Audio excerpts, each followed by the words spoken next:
मेरा नाम खुश पटेल है और मैं आकाश मणिनगर ब्रांच से हूँ। आकाश मणिनगर ब्रांच से मैं 10वीं से फाउंडेशन से पढ़ रहा हूँ। मेरे पापा का नाम दिव्येश पटेल है, वो प्राइवेट सेक्टर में जॉब करते हैं। नीट के लिए जर्नी में मेरे फैमिली ने मोटिवेशन और सपोर्ट रखा था। मेरा ड्रीम डॉक्टर बनने का चाइल्डहुड से था। एक्चुअली ये इंस्पिरेशन मेरे लिए अंकल से आई थी, वो भी एक डॉक्टर है। पेरेंट्स ने भी मतलब स्टार्टिंग से मुझे डॉक्टर के तरह ही ऐसे विजुलाइज किया था कि मैं एक आगे जाके डॉक्टर ही बनूंगा। मेडिसिन मैंने इसलिए चूज़ किया था क्योंकि मुझे एक लाइफ में काम करना था पीपल के लिए, कि उन्हें ऐसे उनके लिए सेवा करूँ, सर्व करूँ उन्हें। Yes, I have heard about ANTHE, the Akash National Talent Hunt exam.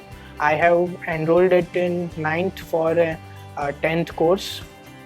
I got under 100 rank with an 100% scholarship. NEET के लिए सबसे पहले तो था कि डेली 6 to 8 आवर्स कंसिस्टेंटली पढ़ने का और क्वेश्चन प्रैक्टिसिंग करने की।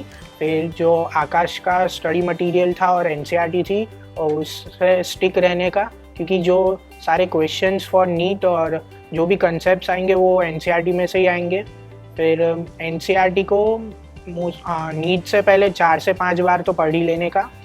क्वेश्चन प्रैक्टिसिंग में एक था कि जो लेवल 1 है उसे लेवल 1 और लेवल 2 का जो PYQs है उसे हर एक टेस्ट के पहले एक बार तो कर ही लेने का। और जो ऑल इंडिया आकाश टेस्ट सीरीज़ थी AITS, उसके लिए लेवल 2 का जो सेक्शन A था वो भी बेनिफिशियल था।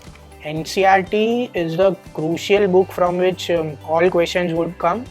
NCERT को जैसे मैंने बोला 4 से 5 बार नीट से पहले तो पढ़ ही लेने की। और जब NCERT स्पेशली बायो की पढ़ रहे हैं तब जो इम्पोर्टेंट पॉइंट्स हो साइड में एक स्पेस दिया होता है, उसमें साइड नोट्स की तरह लिख लेने का। और फिर जो नोट्स टीचर्स फैकल्टीज़ हमें जो देती है उसे रिवाइज करते रहने का, क्योंकि वो भी NCERT से ही बनी होती है। लास्ट फ्यू मंथ्स लाइक से तब तक में सारे कंसेप्ट्स भी क्लियर हो जाने चाहिए और सब कुछ पढ़ ही लिया होगा। तो अभी लास्ट फ्यू मंथ्स में सिर्फ क्वेश्चन प्रैक्टिसिंग और रिवीजन ही करना होता है। और जो क्वेश्चन पेपर्स हम डेली एक अटेम्प्ट करते हैं उसे उसकी एरर एनालिसिस भी करनी होती है, ताकि जो क्वेश्चंस गलत हुए वो उसका कंसेप्ट स्ट्रेंथ हो। पूरे 2 साल के जर्नी में बहुत बार प्रेशर आता है, तो इसे हैंडल करने के लिए एक तो कभी हॉबीज़ करो या फिर फैकल्टीज़ को कंसल्ट करो कि कैसे ये प्रेशर को हैंडल करूँ, या फिर एक बार फिर से वो जो एरर आती थी जिसके वजह से ऐसा प्रेशर आ रहा है उसे गो थ्रू फिर से करो। जो कंसेप्ट्स जिस नहीं हो रहे और जिसके वजह से ऐसे प्रेशर फीलिंग आ रही है उसे फिर से करो। फैकल्टीज़ से वो कंसेप्ट क्लियरिंग कराओ। फैकल्टीज़ और फैमिली मोटिवेशन मुझे पूरे 2 साल रहा था, इसलिए ऐसे डीमोटिवेट इतनी जल्दी तो नहीं हो जाता था।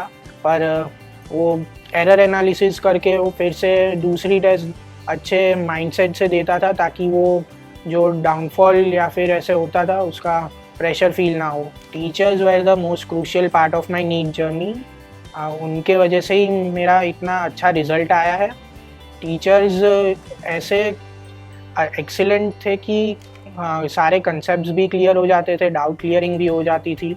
और जैसे पता है 2025 NEET was extremely hard compared to previous years.